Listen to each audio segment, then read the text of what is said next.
Hi guys, welcome back to my channel. For today's video, we are going to be taking a look at the latest release from W7. I have here all three of the brand new Soft Hues palettes which came out last week. They are dupes for the Huda mini pastel obsessions that came out earlier this year. I did get sent these in PR, so I would just like to say a huge thank you to W7 for sending me these. I'm super grateful that they send me their new releases because it is so helpful in getting content out for you guys. They haven't asked me to make this video, there's no money being exchanged. They have just sent me the palettes in the post to have a play with, and I'm just making this video because I love reviewing makeup. So let's jump into these palettes. So we have three palettes to look at today. We have the Soft Hues Aquamarine, the Soft Hues Rose Quartz, and finally the Soft Hues Amethyst Palette. These come in the same transparent plastic packaging as the Vivid Pigment palettes that they released last year and is very similar to the Huda packaging. However, they do come at a fraction of the cost. Just like the Vivid palettes, these retail for $4.95 each. However, you can buy all three of them as a bundle if you would like on the W7 website, and they will come to $12.95, and they do always have free shipping. Now, in terms of how much product we're getting, we are on slightly less than we were last year. We have 8.1 grams of shadow in each of these palettes, whereas the Vivid palettes were on 9 grams. If you look at the cost per gram, that does mean that we are slightly more expensive. We're at 61p instead of 55p per gram. I mean, that's still incredibly affordable overall. Just be aware that you're getting slightly less product. Now, comparing that to the original Huda palettes, of course, we are looking at a much more affordable price, as her palettes retail for £27 each. Now, unfortunately, finding out how much the Huda palettes contain is always a little bit difficult. I was able to find the information on the Cult Beauty website, which is where I think I normally get it from. However, according to them, those palettes only contain 6.1 grams of shadow, which seems to be very little product. Their cost per gram is £4.43 per gram, which even works out more expensive than the Mercury Retrograde, which I think sounds pretty crazy because that one is £58. So going back to the W7 palettes, these are actually pressed pigment palettes, which has been a case for a lot of the palettes that I have reviewed here on my channel. This does mean that on the back they do have a message to say that it is not safe on the eyes. I still use them. I don't have any issues other than a little bit of staining with pinks and purples usually. We do also, as always, have a diagram down here showing us the shadows and with numbers, and then we have two separate ingredient lists up here indicating which shadows use which formula. I was really hoping they would be the same formula that we had in the Vivid Pigments palette because I think they are some of the strongest palettes that they've ever made. However, it does appear that both of these formulas are in the Total Eclipse palette. So the matte formula in these is exactly the same as the matte formula, and then the shimmer formula is the same as we have for Luna and for Bronze Age. If you have watched my review of the Total Eclipse palette, I wasn't the biggest fan of their shimmers because it is that more creamy, chunky formula, so we'll see how these go. Finally, we have the shelf life after opening, which is 18 months. We do not have any information regarding cruelty-free or vegan status. From memory, I think they have a statement regarding being cruelty-free on their website, so I will try and remember to link it down below if you guys would like to check it out. And then when we open the palettes,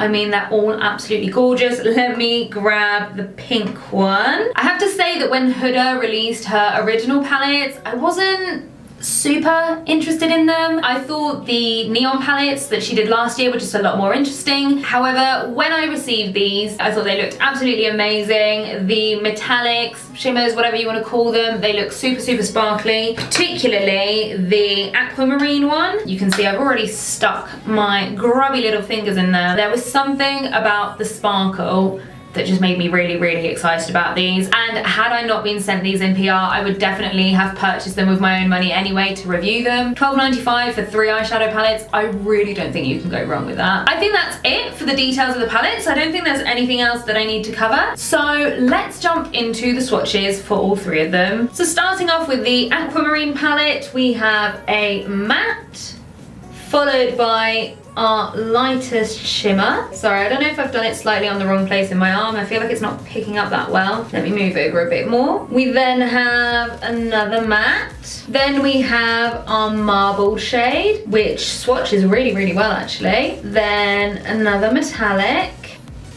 And then our third metallic in the row. I do feel the need to point out that even though all three of those shades that I've just swatched are apparently the same formula, they feel completely different. The marble shade is so soft, and then this one feels more like a regular metallic. Then we have our warm matte shade. I dropped my salad water on earlier, so I don't know if that's affected it in any way. Then we have our marbled blue shade, and then our darkest matte shade. I feel like these really aren't showing up that much, are they? You can see how reflective some of those metallics are, particularly the first marble shade. They are very, very transparent. Some of them do look a bit more like glitters, and they are incredibly soft. They're not the best swatches I've ever seen for W7, I have to say. Next up, let's move on into the Rose Quartz palette. We have a matte shade, basically my skin tone but pinker. Then we have a metallic. Can you see it on camera? It doesn't look like you can. And then we have another metallic. Oh, okay, that one's showing up. I think they're just all quite close to my skin tone so far. Then we have another matte, which reminds me of one of the pinks in the Total Eclipse palette actually. Next up is our marble shade. I quite like the look of that. That's very original, a little bit different. And then our shimmery yellow, which I feel would work quite well with the green Vivid Obsession palette. Then we have a matte yellow, actually kind of swatched better than I expected. Then another light pink, and then I think this is the darkest matte shade. Yes, it is, more brown. Again, I do kind of feel like these swatches are not the best ones that we've had from W7. They are also quite light shades. This palette is definitely the most muted of the three, and I didn't think I was going to be that excited about it. Now we've swatched these metallics, I don't know, maybe I'll change my mind. I don't know, we'll see how they perform. So that just leaves us with the Amethyst palette. So let's start off with a matte. Doesn't look too bad, does it? This next colour looks really exciting.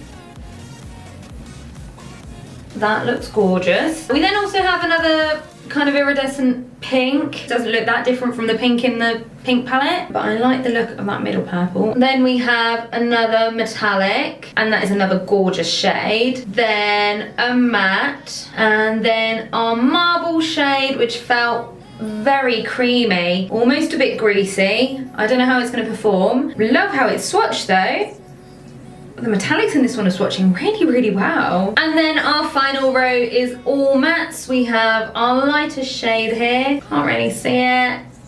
Pale orange. Ooh, that has that familiar W7 chunkiness, let's call it. And then a matte purple. Again, has that W7 chunkiness from their pressed pigments. Possibly the best swatches out of the three palettes, but it is the kind of slightly deeper one. Overall, still not the best W7 swatches that we've ever seen, but swatches don't necessarily mean anything about how the eyeshadows would perform. Alright, so now that we are done with these swatches, it's time to see how the eyeshadows actually performed on the eyes. So let's get into the eye looks. Starting off with the Aqauamarine Palette, I'm taking a Zoeva 231 into the darkest matte shade and applying that into my crease. I was really pleased with the pigmentation of this first shade. I felt like it applied really, really well and didn't really see any issues with patchiness.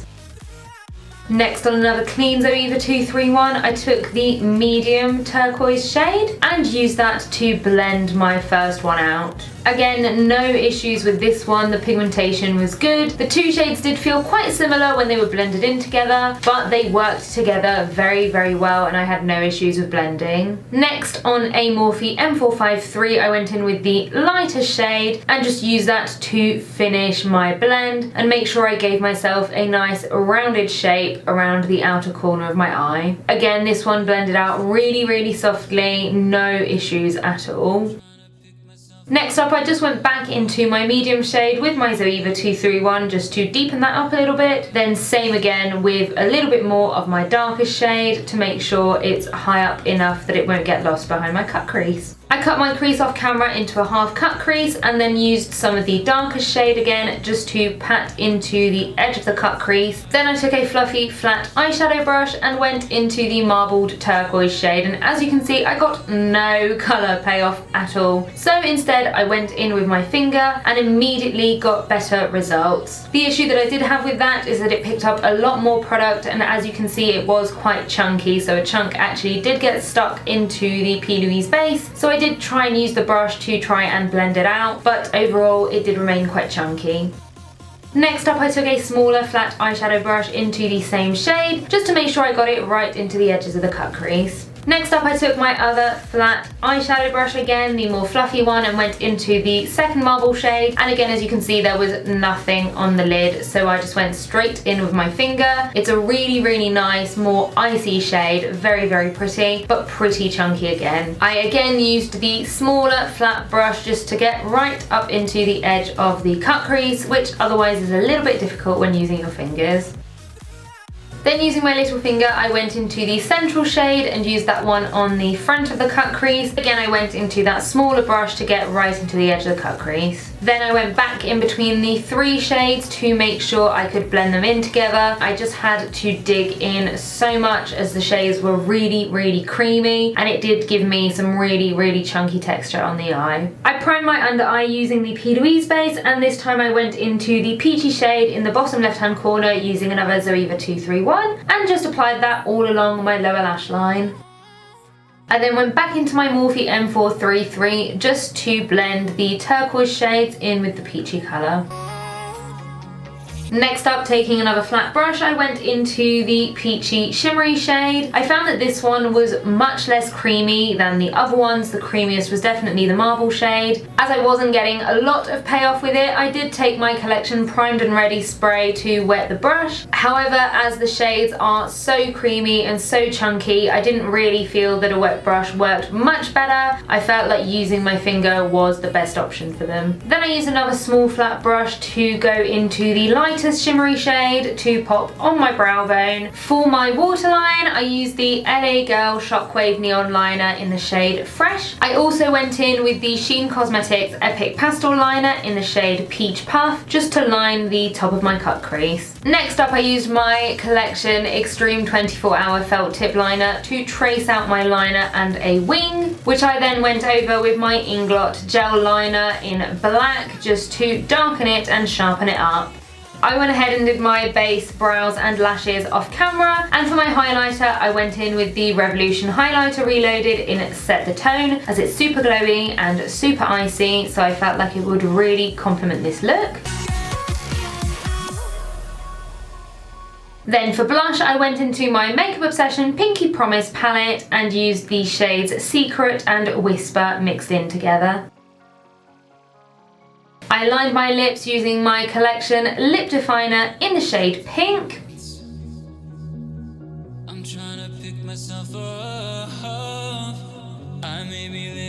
And for lipstick, I went in with the MUA Satin Lipstick in the shade Dream Girl.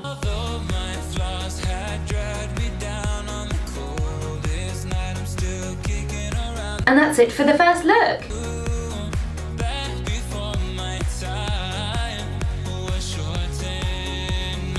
Next up, I went into the Rose Quartz palette and I started with the darkest matte shade on a Zoeva 231, which I ran through my crease. Then I packed on the rest of the colour on the lid, which did look a little bit patchy in places. With a clean Zoeva 231, I went into my next shade, which was the darker of the two more lilac-y pinks, and used that to blend out my first shade. Then using a Morphe M453, I went into the lighter of the two more lilac-y pinks to blend out the previous shade. I went back into the previous shades to deepen up my crease again using the same brushes as before. I did feel like there was a little bit too much contrast between the undertones in the two crease shades and the shade on my lid, so I went into the lightest matte shade with my Morphe M441 to soften everything out. I primed my under eye with my P. Louise base and repeated the same shades in my lower lash line. I wanted to use the marbled shade all over my lid as a topper, and this time I tried to use my Morphe M166, and as you can see once again, this did not lay any product down on my eyelid, so I just went straight back in with my finger. Once again, I did get better colour payoff immediately, but it still wasn't quite sparkly enough for me, so I decided to use my NYX glitter glue as a base, and once I went back over it with the marble shade, I got very intense colour payoff that I was much happier with. I then went into one of the lighter shimmery shades using the Morphe M124, as this shade wasn't quite as creamy but still very, very crumbly, but I did finish it off with my finger again for better colour payoff.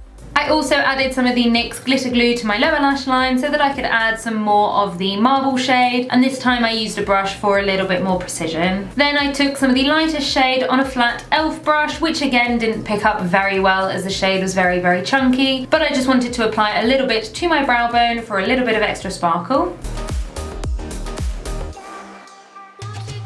On my waterline, I used one of the new Beauty Bay pastel liners in the shade Cotton Candy to brighten up my eye. And then I went back in with my Collection Extreme 24-Hour liner to trace out my wing, which I then went over again with my Inglot gel liner. I had to use one of my Shein Cosmetics pastel liners again, and this time I took the shade Mellow to add a liner detail underneath my wing. After doing my foundation off camera, I used my P. Louise base to prime the inner corner of my eye using a Zoeva 231. I then used the matte yellow to create a contrasting inner corner, which I then used the sparkling yellow over the top for a bit of extra brightness. For my highlighter, I went with the Mega Moon highlighter from Makeup Obsession.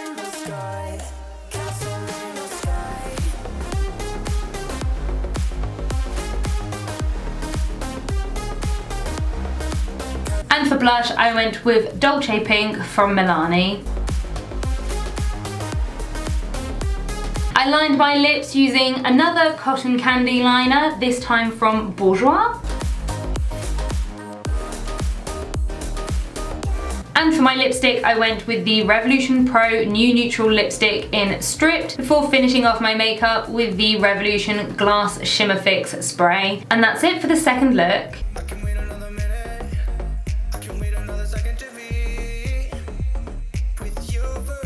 Finally, we have the Amethyst palette, and I was inspired by a look by Nessa Sunshine over on Instagram, which I will link down below. This time I started off with the lightest shade on a Zoeva 231 and started packing that on the inner third of my eye. Next, I went into the medium purple shade on the centre of the eyelid with a clean Zoeva 231. And I went back and forth in between the two shades to blend them in together. Taking my Morphe M453 again, I went into the darkest shade and started packing it on the outer corner before starting to wing the shade out. I did find that I had a lot of patchiness issues here and I was struggling to blend out a little bit, so I also switched to a Sigma E36 to finish off the wing.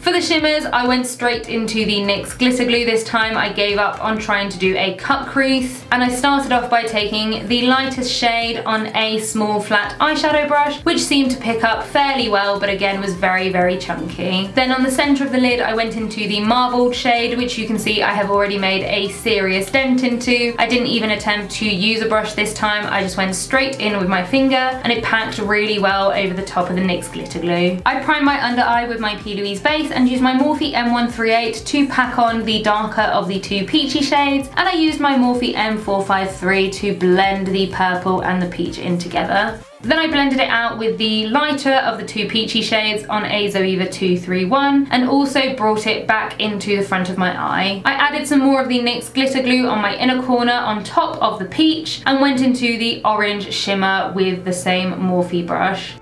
Of course, I had to use one of my Shein Cosmetics Epic liners again. This time I went for the shade Buttermilk and added a graphic liner to the look. For my waterline, I used the Beauty Bay liner in Aurora, which again helped brighten up my eye a little bit.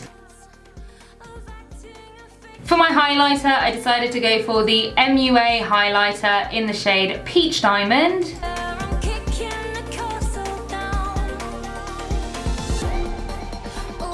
And for my blush, I decided I wanted something warmer, so I went with the shade Nudist Society from Wet n Wild. Finally, I went with the shade Cake from the Revolution and Soph collab for my lips, and that is it for the final look.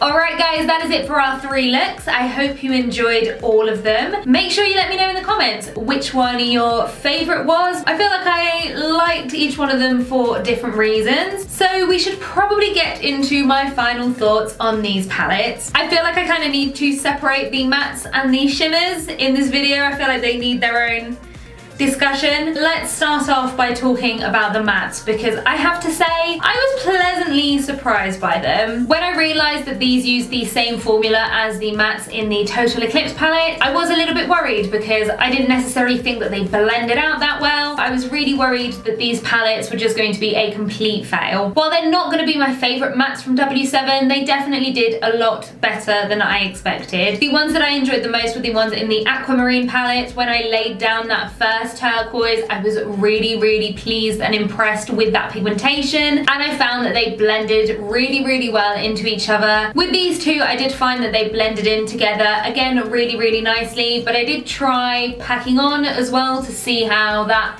would work compared to blending, and that wasn't as great. This one, the darkest purple, did feel really patchy in the wing, and then this one I just kind of had to pack on more and more product. But I also had the same thing happen with the Beauty Bay Pastels palette, so maybe that is just because they're lighter, more pastel shades. I feel like I really want to use these with my Vivid Pigments palettes, actually use them together, use these to blend out the more neon shades, so I'm quite excited to try that. And you know what, it wasn't a bad experience. The shimmers, on the other hand, you guys know at this point that I'm just not the biggest fan of creamy formulas. They look really textured on my lids. Weirdly enough, they weren't all created equal. The more lighter shades, like this one for example, tended to be fairly usable. They're just really chunky and really crumbly, but you can kind of get away with a brush. These marble shades though, no, they were literally a cream product. They moved around so much that I have hit pan on 2 of them. I mean, you've already seen the purple. The pink one as well I have. The turquoise one I had hit pan, but I actually managed to move the product back into place because of how much I was having to dig in. So I feel like you're going to run out of them really quickly. They definitely only worked used in a certain way. Finger, definitely best. And I did try different types of brushes as well. I had some more fluffy ones, and then I had some more stiff ones. I did experiment, and overall brushes just weren't the best to use with these. Also, I would definitely say that they are meant to be used as toppers over the other shades because they are really sheer. I would not recommend using them for cut creases. Everything was so sheer, it was textured. As a topper though, with the matte shades, I did think that they worked really well in this look and the Rose Quartz one. I would again use your finger and use a glitter glue. I think it's just gonna pop a lot more. If I had to pick a favourite, I don't think I can at this stage. I, for some reason, was a lot less inspired by this one. I did really struggle to come up with a look for it. I just struggled. Definitely ended up enjoying this one a lot more than I expected it to. This one is definitely the most muted out of the 3. It definitely wasn't the most pigmented on me. But if you are as pale as I am, actually these mattes are going to work quite well for you because they're very soft, very muted. Any darker though, I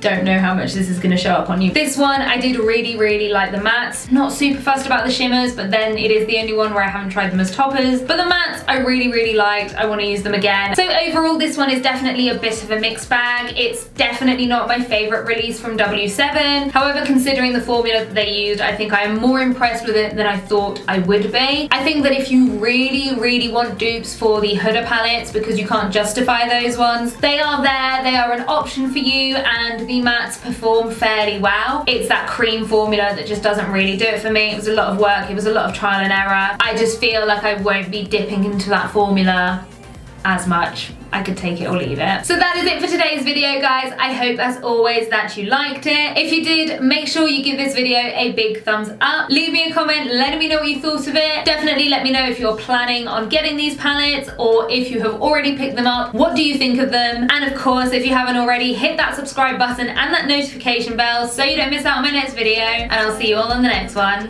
Bye, guys.